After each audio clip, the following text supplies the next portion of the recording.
Jordi, j'ai vu Canal Bis, j'adore. Qu'est-ce que t'es bien, t'es drôle, t'es pertinent, t'es canaille, t'es intelligent, tu présentes bien, ne change rien, je suis fan. Pardon. Putain, il est cool, hein. Allez, on y va. Ouais. Pardon. Hein?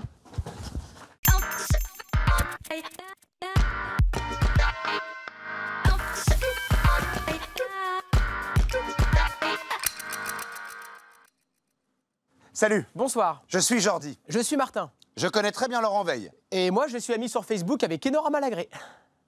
Pas mieux. Voilà. Nous sommes, vous êtes, ils sont dans Canal Bis. Canal Bis, c'est 9 minutes pour se détendre en se faisant tourner l'actu. Et allumons tout de suite l'émission avec Vut. Je suis friand de Vut. Ah, vous ferez attention parce que friand ne se dit plus du tout. Hein.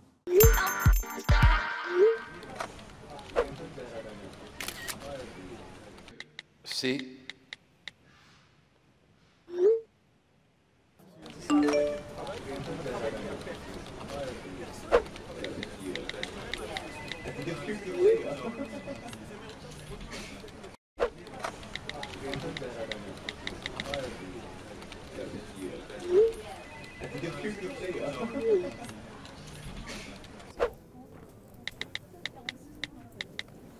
Il faut l'applaudir quand même. Hein.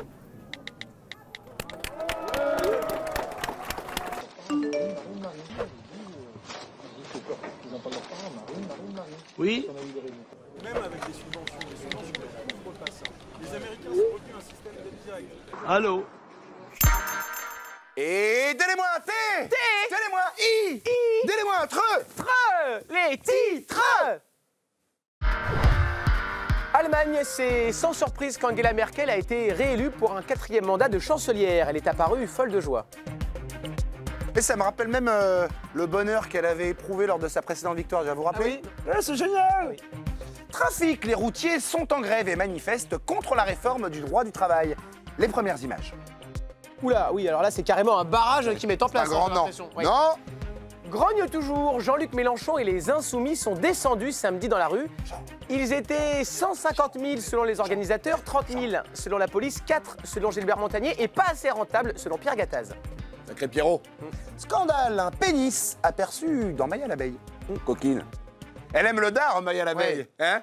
Elle a envie de faire du buzz. Je pense qu'on a Elle a compris. envie de On se peut faire enchaîner. buzzer. On enchaîne. Pour finir, un petit quand tu cherches un nouveau travail. Coucou. L'actualité, c'est aussi la mode, Martin, et plus précisément la Fashion Week, qui débute aujourd'hui à Paris. L'occasion pour Martin de se racheter une garde-robe et pour nous de revenir sur le problème de la maigreur des mannequins, avec des explications payantes en images gratuites. Vous avez les cheveux plus courts que tout à l'heure, non? Oui, j'ai coupé un peu. C'est bien, non? Non? Non? Non, non. Peut-être repousser pour... Laisse repousser pour plus tard. Voilà, s'il vous plaît. Aujourd'hui à Paris s'ouvre la Fashion Week, célèbre semaine de défilé biannuel qui, après la haute couture, se consacre désormais au prêt-à-porter. Si l'événement est une vitrine incontournable pour tous les professionnels de la mode, il est aussi l'occasion de relancer les débats liés aux représentations des corps et aux diktats de la minceur. Mais cette année, la question commence enfin à sensibiliser certains professionnels de la mode qui pour la première fois ont annoncé lancer une charte sur le bien-être des mannequins en s'engageant à ne plus faire appel aux mannequins en dessous de la taille 34 ou aux mannequins de moins de 16 ans. Si l'initiative est saluée par plusieurs figures du mannequinat et par le ministère de la Santé, on peut également y voir une façon pour les professionnels de la mode de redorer leur image émaillée par plusieurs scandales récents liés aux conditions de travail des mannequins. Puisque, pour rappel, seuls 0,7% des femmes s'habillent en taille 34. Canal Bis, c'est 9 minutes pour faire tourner l'actu, mais c'est aussi prendre le temps de la déguster, surtout à l'occasion de la fête de la gastronomie, avec un invité que l'on va cuisiner. Cyril Lignac, bonjour. Bonjour. Alors Cyril, on est ravis de vous accueillir.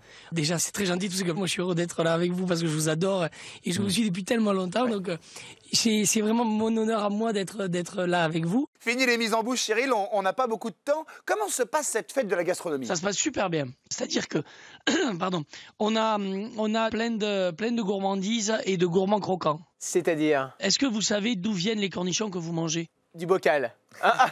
Eh bien, ils viennent du fond de l'Inde puisque j'y suis allé. Il nous reste plus qu'un cornichonnier en France. Donc c'est vrai que quand on en a parlé avec Guylaine, elle est tombée du fauteuil.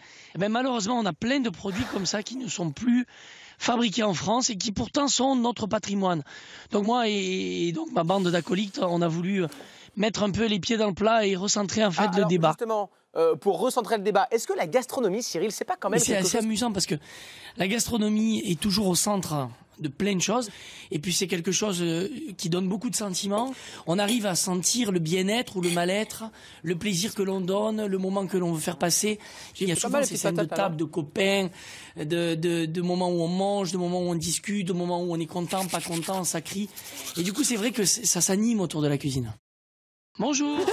Merci Cyril. Et que se passe-t-il dans ce monde étrange et pénétrant? C'est par ailleurs. J'ai rêvé qu'on était animateur télé. Plus besoin de costumes chez les chorégraphes.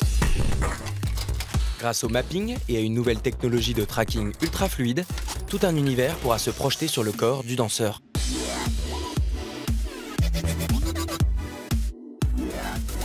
Lors de cette performance intitulée Exist Dance, l'ingénieur français Paul Lacroix et les équipes de chez Panasonic ont fait prendre à la danse un nouveau virage.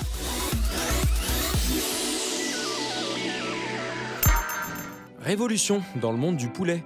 Grâce à la réalité virtuelle, la chaîne de fast-food KFC enseigne désormais à ses employés comment frire le parfait poulet. Muni d'un casque VR, sous les ordres du colonel Sanders, les apprentis sont obligés de finir leur formation pour pouvoir sortir du jeu. Un poil anxiogène.